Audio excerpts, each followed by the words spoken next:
परमात्मा का चिंतन करके, परमात्मा के वचनों का विचार और मनन करके ही व्यतीत की।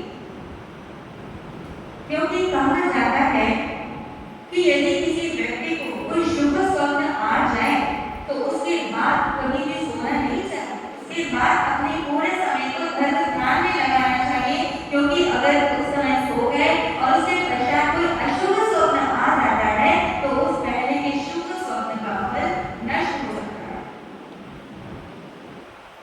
इसी उद्देश्य से महारानी ने वह पूरी रात्रि धर्म जागरणा में व्यतीत की। प्रातः काल हुआ, रात्रि व्यतीत हो गई। लालिमा लिए में क्षितिज पर सूर्य देव का आगमन हुआ और महाराज श्रेणी ने राज दरबार में स्वप्न शास्त्रियों को आमंत्रित किया। स्वप्न पर बताने वाले पाठकों को, ज्योतिषियों को बुलाया और महारानी का स्वप्न उन्हें सुनाकर उसका परिणाम पूछा, उसका फल जानने की इच्छा व्यक्त की। स्वप्न शास्त्री अपने अपने शास्त्र खोलकर बैठ गए, आपस में विचार विमर्श करने लगे और विचार विमर्श करके जो उसका तात्पर्य लिखा वे राजा को बताया, और जो उनका कथन था, जो फल उन्होंने बताया था, वो राजा के बताए गए कथन से भिन्न नहीं था। उन ज्योतिषियों ने भी यही स्वप्न का फल बताया कि राजन, आपके घर में एक बहुत ही तेजस्वी और यशस्वी पुत्र का जन्म होगा, जो बहुत ही महान बनेगा, आगे जाकर वह बहुत ही नाम कमाएगा। वे सुनकर राजा और रानी अत्यंत प्रसन्न हुए। कुछ समय के बाद महारानी धारिणी को स्वयं गर्भवती होने के लक्षण दिखाई देने लगे, तो वह अपने गर्भ का सम्यक रीति से पालन पोषण करने लगी। यदि आहार माता से मिलता है तो शिशु को विचार भी माता से ही मिलता है। माता उसे आहार देती है, आहार के साथ साथ उसे विचार भी देती है और संस्कार भी देती है। यही सोचकर धारिणी अब आर्त ध्यान और ध्यान से दूर रहती है। वह व्यर्थ की बातों में अपना मन नहीं लगाती थी, कहीं किसी की निंदा चुगली नहीं करती थी, कभी वह भोग विलासों में नहीं लिप्त रहती थी। वह ना अधिक ठंडा खाती थी, ना अधिक गर्म खाती, ना तो वह जोर जोर से हंसती थी, ना वह कभी रुदन करती थी। वह सहज भाव में रहती थी, हर तरह से संयत होकर रहती थी। इस प्रकार वह अपने गर्भ का पोषण कर रही थी। लगभग 2 मास का समय व्यतीत हो गया। तीसरा मास प्रारंभ हुआ तो तीसरे मास के चलते महारानी धारिणी के मन में एक विचित्र सी इच्छा उत्पन्न हुई। यह आप जानते ही होंगे कि गर्भवती स्त्रियों के मन में कुछ इच्छाएं उत्पन्न होती रहती हैं और उनकी पूर्ति करना भी अनिवार्य होता है। महारानी के मन में इच्छा उत्पन्न हुई, वह विचार करने लगी, सोचने लगी कि ये जो राजमहल नगर है, यह पूरा नगर बादलों से ढक जाए, मेघाच्छन्न हो जाए, और वो बादल भी कैसे हो, 5 रंग के बादल। क्या आज तक किसी ने 5 रंग के बादल देखे या सुने हैं? वह विचार कर रही है कि पूरा राजमहल नगर 5 रंग के बादलों से ढक जाए, रिमझिम वर्षा हो रही हो, वर्षा के ऋतु में मैं हाथी पर बैठूं, राजा श्रेणी मेरे सर पर छत्र लेकर बैठे, और ऐसी बेला में जहाँ जलधाराएं धरती के वक्षस्थल का सिंचन कर रही हो, जहाँ धरती हरी चुनरी ओढ़कर नई वधू से प्रतीत हो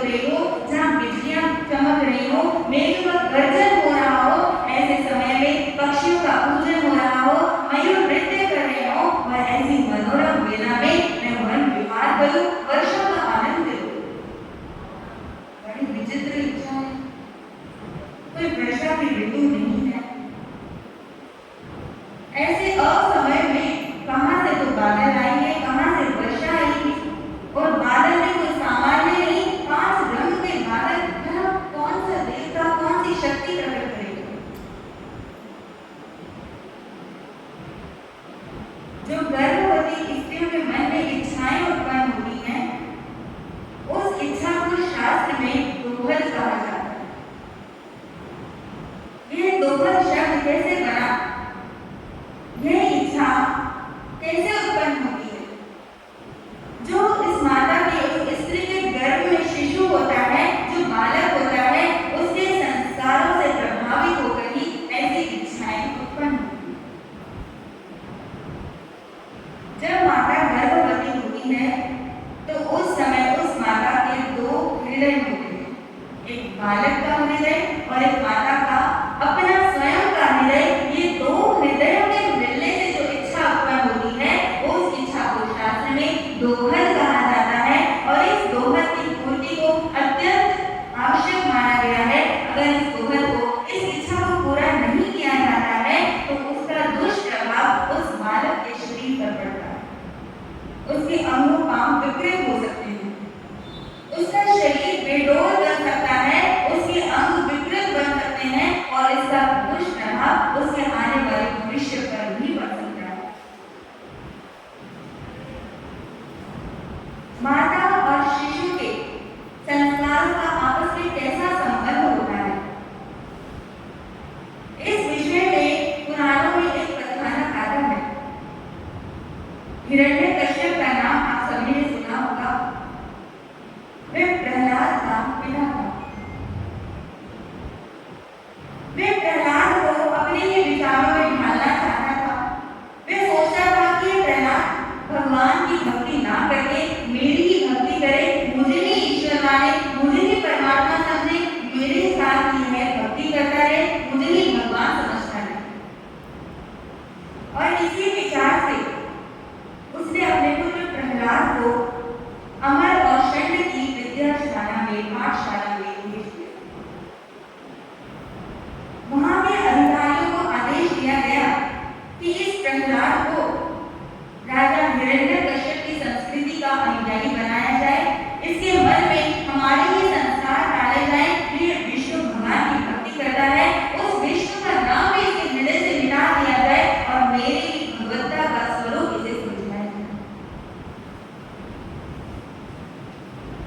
पाठशाला के समय में वह प्रहलाद बालक पढ़ता था, वहां पर विद्या का अध्ययन करता था, लेकिन शेष समय में, आगे पीछे के समय में वह गुरुकुल के बालकों को एकत्रित करके वहां उन बच्चों को ऐसे अलग अलग संस्कार देता था। वह भगवान की भक्ति समझाता था, परमात्मा का स्वरूप उन्हें समझाता था। तब वह बालक उस प्रहलाद से पूछते थे कि प्रहलाद, तुम्हारा और हमारा विद्यालय तो एक ही है, तुम्हारे और हमारे अध्यापक भी एक ही हैं, लेकिन जो संस्कार तुम्हारे भीतर है, जो ज्ञान तुम्हारे अंदर है, ऐसी बातें, ऐसा ज्ञान तो हमें नहीं दिया जाता, ऐसे संस्कार तो हमें नहीं दिए जाते, तुमने ये ज्ञान कहां से प्राप्त किया। तब प्रहलाद ने अपनी आत्मकथा सुनाई। वो कहने लगा कि जब मेरे चाचा का देहावसान हो गया था, तब मेरा पिता हिरण्यकश्यप अजर अमर बनने के लिए मंदराचलगिरी पर्वत पर जाकर तपस्या करने लगा।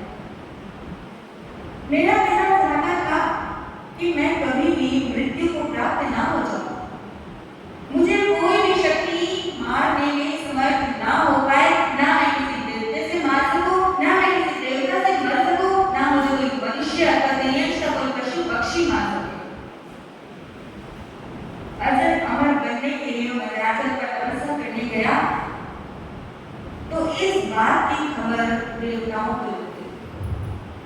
देवताओं ने जब दैत्यपुरी को आश्रयहीन जाना तो उन्होंने उस दैत्यपुरी नगरी पर आक्रमण कर दिया, कितने घर उजाड़ दिए, कितने घरों को अग्नि की भेंट चढ़ा दिया। और उस समय मेरी माता कयाधु उसको वे बंदी बनाकर अपने साथ ले जाने लगे। जब मेरी माता को देवतागण बंदी बनाकर ले जा रहे थे, उस समय में मैं अपनी माता के गर्भ में था। जब देवता हमें ले जा रहे थे तो मार्ग में नारद मुनि मिल गए।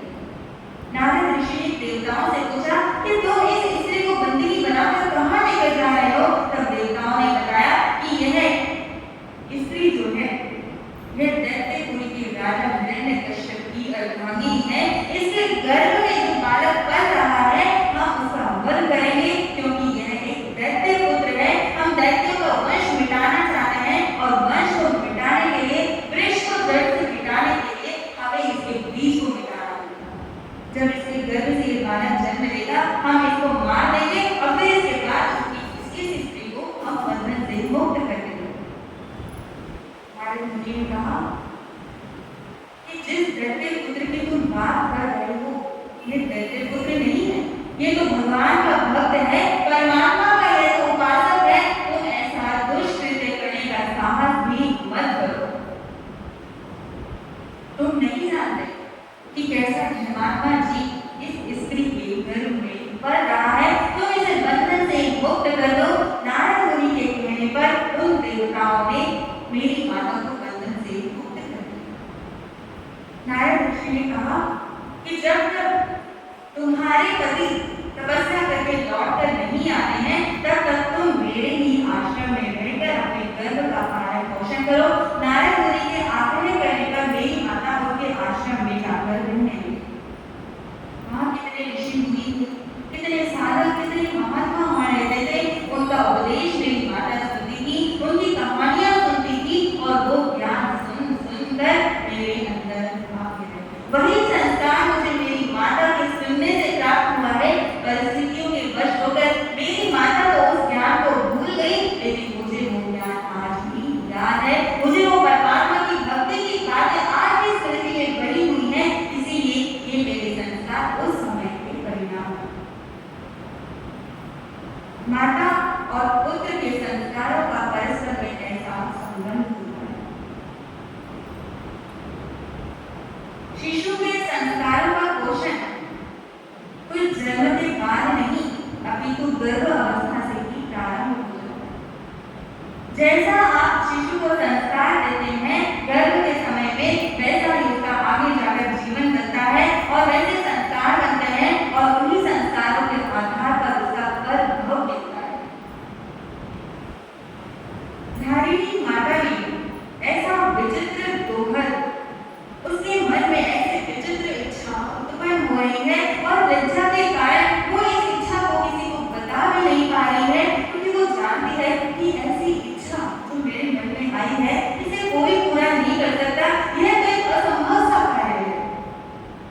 उसकी यह इच्छा असामयिक, समय के अनुसार नहीं थी, कोई वर्षा की ऋतु नहीं थी, कोई ऐसा मौसम नहीं था। उसकी दासियां जब उसे ऐसे उदास देखती थी तो वे भी बहुत चिंतित हो जाती थी। एक दिन महाराज श्रेणी ने जब धारिणी को देखा कि ये बहुत उदास रहने लगी है, इसका शरीर तो बहुत क्लेश होता जा रहा है, जैसे पहले इसका मुख खिला रहता था, अब इसका मुख मुरझाया हुआ सा रहता है, इसका क्या कारण है? तब महाराजा श्रेणी ने आग्रह पूर्वक जब रानी धारिणी से पूछा तो रानी ने अपनी इच्छा राजा के समक्ष रखी। अब रानी ने तो अपनी बात कहकर वो तो चिंता मुक्त हो गई, लेकिन अब वो चिंता राजा श्रेणी के स्तर पर आ पड़ी। वो सोचने लगा कि इस इच्छा को कैसे पूरा किया जाए।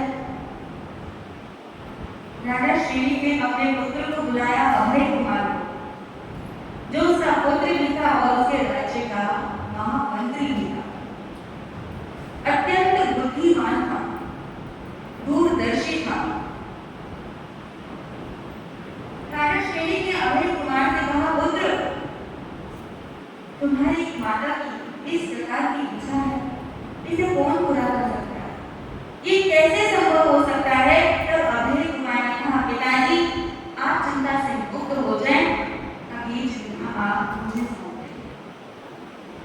अब राजा श्रेणी की चिंता से मुक्त हो गए और अभय कुमार को वो चिंता दे दी। अब अभय कुमार विचार करता है कि 5 रंग के बादल, असमय में मेघ वृष्टि, बिजली का गर्जन, पशु पक्षियों का कलरव, ये सब कहाँ से मिलेगा? ऐसी इच्छा को कोई सामान्य मनुष्य तो पूरा नहीं कर सकता। कोई ऐसी सामान्य शक्ति इस दोहर को पूर्ण करने में भी समर्थ नहीं हो सकता। इस वस्तु स्थिति को पूर्ण करने के लिए तो मुझे किसी दैवी शक्ति की सहायता लेनी पड़ेगी। किसी देवी शक्ति का आह्वान भी कहां से हो? कैसे किसी देवता को बुलाया जाएगा? क्या कोई देवी देवता इतने मुक्त बैठे हैं कि आप किसी का आह्वान करें और वो आ जाए? कोई भी देवी देव किसी का कार्य करने में निमित्त बन सकते हैं, लेकिन अगर आपका कोई पुण्य कर्म उदय में आया है तभी वो निमित्त बन सकते हैं। यत् दुष्करम यत् दुरापम यत् दुर्गम यत् दुष्करम सर्वं हि तपसा साध्यम सर्वं हि दुरतिक्रमः। जो कठिनता से प्राप्त होने योग्य वस्तु है, जिसको प्राप्त करना अत्यंत दुष्कर होता है, ऐसी वस्तु को तपस्या के द्वारा साध्य किया जा सकता है। तपस्या एक ऐसी साधना है जिसका उल्लंघन कोई नहीं कर सकता और तपस्या के द्वारा हम किसी भी सिद्धि को प्राप्त कर सकते हैं। अभी तुम्हारे विचार किया कि क्यों ना मैं तपस्या करूं, और जो उसके पूर्व भव का एक मित्र था जो देवगति में जाकर देवता बना था, उस देवता का आह्वान करने का उसने संकल्प किया, निर्णय किया और वह कौशलशाला में जाकर बैठ गया। 3 दिन का उसने देवता का ध्यान कर लिया और वहां जाकर मात्र बैठा ही नहीं, वहां ध्यान लगाकर बैठ गया, मंत्रों का उच्चारण करने लगा। वह निर्जल होकर वहां बैठा।